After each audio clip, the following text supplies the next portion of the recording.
Sir मैं आपके पास आना चाहूंगा। इसका मतलब क्या माना जाए कि लोकसभा चुनाव में सिंपल कास्ट इक्वेशन काम करने नहीं जा रहा है, उसमें cutting across the caste lines लोग वोट करेंगे। ये देखते हुए वोट करेंगे जमुई में कि प्रधानमंत्री का सुयोग्य उम्मीदवार कौन है।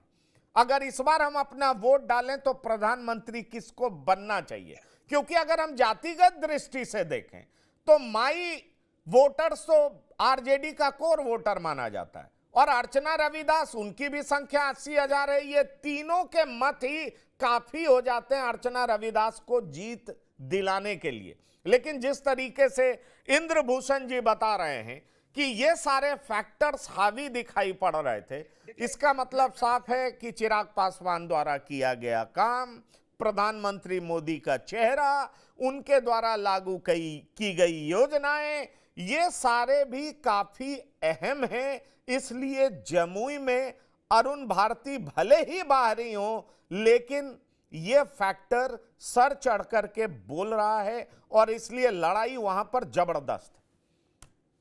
देखिए, बिहार एक ऐसा राज्य है जहां की जनता के बारे में वेल नोन है कि वह राजनीतिक रूप से सजग है। तो राजनीतिक रूप से सजग होने का क्या अर्थ होता है? वह मत के महत्व को समझता है, चुनाव का अर्थ समझता है, सत्ता और सत्ता को बदलने का अर्थ समझता है, तभी तो उसे जागरूक कहा जाता है। नहीं तो जागरूकता का अर्थ क्या होगा? वह यह भी जानता है कि राष्ट्रीय चुनाव और स्थानीय चुनाव में फर्क होता है। आप चाहें ना चाहें, हम चाहें ना चाहें, देश का चुनाव धीरे धीरे प्रेसिडेंशियल फॉर्म की तरफ जा रहा है।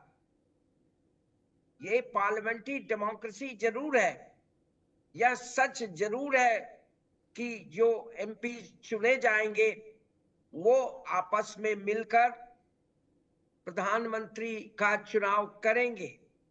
लेकिन सच उससे भी बड़ा यह है कि पहले से प्रधानमंत्री का पद घोषित हो चुका है, या जहां घोषित नहीं हुआ है वहां से लोग जानते हैं कि अगर ऑपोजिशन जीतेगा तो उसमें किसकी सबसे अधिक संभावना है प्रधानमंत्री बनने की।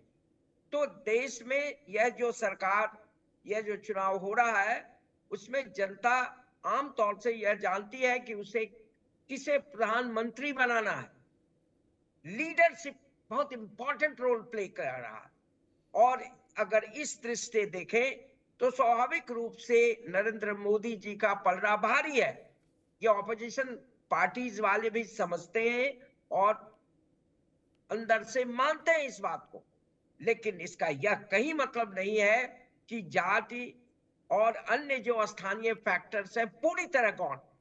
सवाल गौण होने का नहीं है, सवाल है वेट क्या है, किस फैक्टर का कितना महत्व है, यह आपको तय करना पड़ेगा। कभी भी एक फैक्टर किसी आउटकम को डिटरमिन नहीं करता, कई फैक्टर्स वर्क करते हैं। लेकिन डोमिनेंट फैक्टर क्या है? डोमिनेंट फैक्टर मेरी राय में, जो मेरी समझ बनती है, मैंने इसकी सीमा है, मैंने कल भी आपसे कहा कि मेरी समझ की बहुत कमियां हैं, सीमा है। मैं मानता हूं कि आज राष्ट्रीय सवाल ज्यादा महत्वपूर्ण है। देश का नेतृत्व कौन करेगा, देश की सिक्योरिटी का सवाल उठता है। राष्ट्रीय सवाल में सिक्योरिटी का सवाल है। आपने बहुत बड़ी बात कर दी।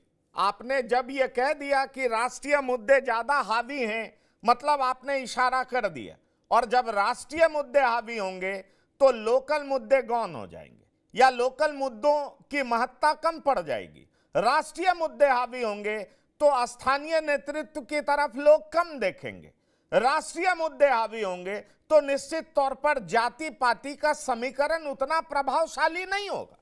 डॉक्टर संजय, बड़ा सवाल ये है कि अगर हम कैंपेन के लिहाज से भी देखें तो इंद्रभूषण जी एक बहुत बड़ी बात कह गए कि अर्चना रविदास पढ़ी लिखी हैं, भागलपुर यूनिवर्सिटी से पढ़ी हैं, उनका इमेज अच्छा है, लेकिन कहा जा रहा है कि उनके पति यादव है और यादव फिर से सत्ता में आ जाएगा, मतलब उनके हाथ में जमुई की सत्ता आ जाएगी।